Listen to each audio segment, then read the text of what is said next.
Hello everybody. On our fall tour, we introduced our 12-step action plan.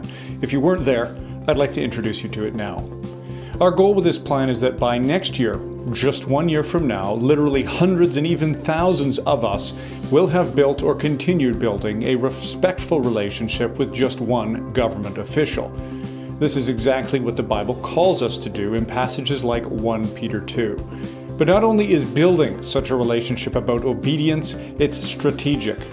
Putting relationships first is going to have a far greater political impact than any other political strategy. So what does this 12-step action plan look like? Well, each month we'll do one practical thing for a government official in our area, whether it's an MP, an MLA, MPP, mayor, city councilor, that sort of thing. And each month will be another step. And the goal is that by the end of a year, we will have developed a positive relationship with that government official, one that we can build on in many years to come. You'll see as we go through this that there's a progression in these steps. They start with a small, with friendly gestures, with the purpose of introducing yourself, and they grow from there to the point where you're able to actually meet the official face to face and explain a perspective on a current political issue.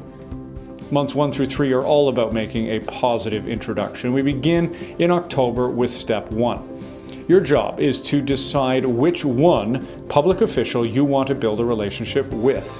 Find out who your MP, your MLA, your MPP, and your town councilors are. Do a bit of research on them.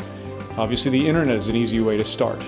Public Facebook pages, official websites, that sort of thing. And it should only take you about 30 minutes to get a pretty good idea of who they are and where they stand.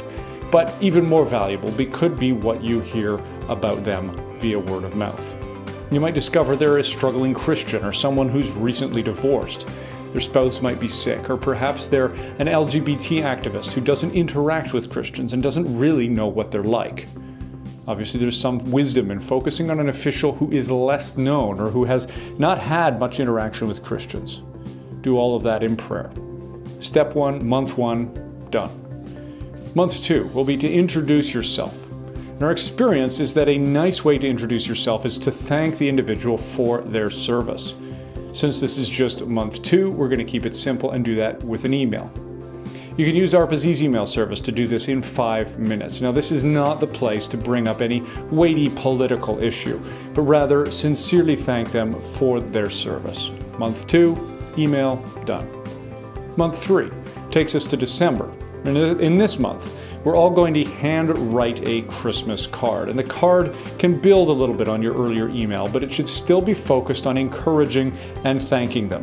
Something handwritten is obviously going to stand out and be noticed by the government official and their staff. Feel free to include a family picture to make it more personal and to help them remember you. That's easy. Month 3, Christmas card, done.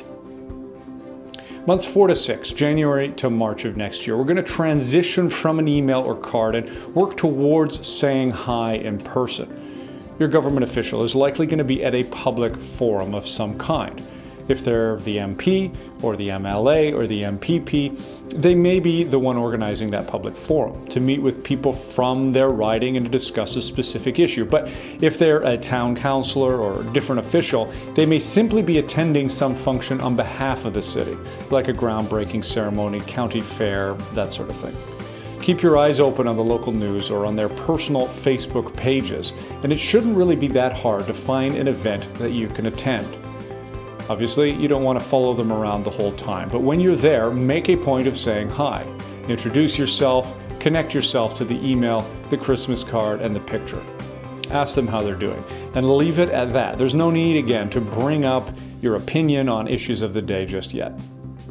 So, working towards just saying hi to them in person takes us halfway through this 12-step challenge.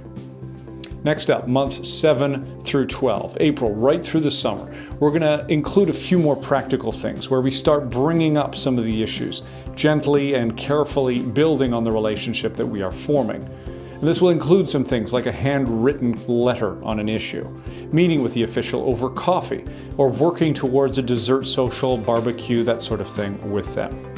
Now, when you're working on this project, it's super easy to work together with other people from your family, your friends, your church, your local ARPA group to host the government official in somebody's home. Invite them to a church potluck, a school event, that kind of thing. And it's a handy thing because it gives them an opportunity to speak to you in your community and to give you also an opportunity to speak to them about current legislation or issues that you are concerned about. A number of our staff and local ARPA groups have done this 5 or 6 times, and it's always been a very rewarding experience for the hosts and for the person that they're meeting with. Of course, the whole way through, we will be with you to encourage you, to give you tips, to give you tricks, and to help you out along the way. I'm ARPA Canada's Grassroots Manager, and as part of my role, I will be sending an email to everyone that is going to detail what the next step in the action plan looks like each month and give you some helpful pointers.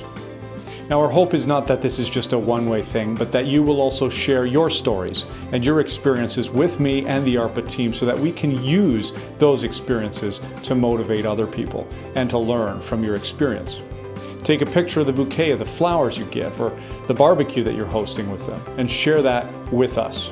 And our hope is that by sharing these kinds of stories, action will inspire more action. And the point is to stop thinking about it and to start acting. We all need reminders and encouragement to see our goals through. We created a bookmark that is available on our website. You can print that out if you didn't get a hold of them. Maybe you can talk to somebody who came to one of our events and see if they have a couple of extras. Put it in a place that you won't lose it or forget about it, maybe inside of a family devotional, or you can post it on your fridge or bulletin board as a reminder and accountability to see this program through. Now, sometimes we need a bit more than just a card or an email. We need a phone notification, something to wake us up and get our attention. And the good thing is that we can do that for you as well. Last year, ARPA created an app, and we released that during our fall tour. And we've just recently updated that with a new version. We have it available for you on the Google Play Store for free and as well on the Apple Store for free. If you download that free app, not only will you get access to ARPA's Lighthouse News and Easy Mail and many more resources at no cost, we'll also be sending out a notification every month to remind you to take action, to show some of the other ideas for action and show examples of what other people are doing right now. So take a moment, download the app right now. If you have already downloaded it, now is the time to make sure you've updated it to the most recent version. Now, there's no way this is going to make headline news. That's obvious. But there is no doubt that it will have a monumental impact on our nation. In the role that I have, I often get asked this question: how can you stay positive in a job like the one that you have? Aren't you often saddened by the things that you see?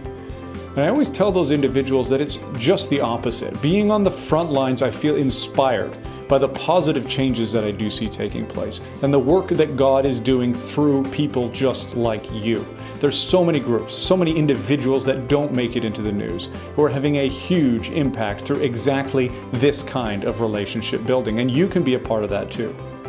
So, are you willing to give this a try? Join us now.